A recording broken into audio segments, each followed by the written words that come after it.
म तपाईँहरूलाई एउटा कथा भन्न लागिरहेछु।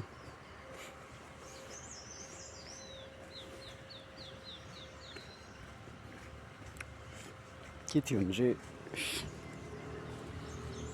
तिनवटा घोडा रहेछ। तिनवटा घोडा,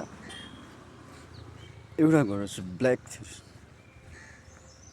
हो, एउटा घोडा चाहिँ ब्ल्याक एन्ड वाइट थियो, एउटा घोडा चाहिँ वाइट थियो। अन्त त्यसमा चाहिँ तपाईँको ब्ल्याक घोडा चाहिँ खालि लेफ्टीपट्टि कुनै के ब्ल्याक घोडाले तानेको होइन। ब्ल्याक घोडा चाहिँ खालि लेफ्टपट्टि मात्रै, नेगेटिभपट्टि होइन, कस्तो टाइपको नि। अन्त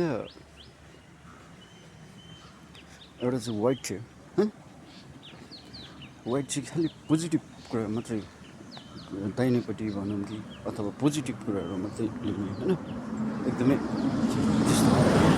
र एउटा छिर्केमिर्के थियो, जुन कुरा चाहिँ मिक्सअप, जुन कुरा चाहिँ बिचमा, त्यो कुरा चाहिँ बिचमा छ।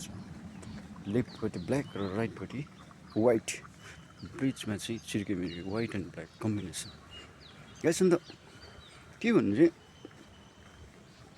त्यो चाहिँ, अन्त त्यो राइडर जो घोडा जुन चाहिँ चलाउनेलाई चाहिँ पुरै साह्रो पर्ने अरे क्या, एकदम डिफिकल्ट समटाइम्स होइन, sometimes too difficult to catch the track होइन।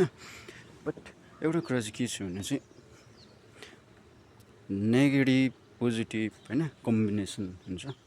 तर नेगेटिभ पोजिटिभको कम्बिनेसन गरेर पनि एउटा सही निर्णय लिएर हिँड्नु चाहिँ सबैभन्दा ठुलो कुरा हो।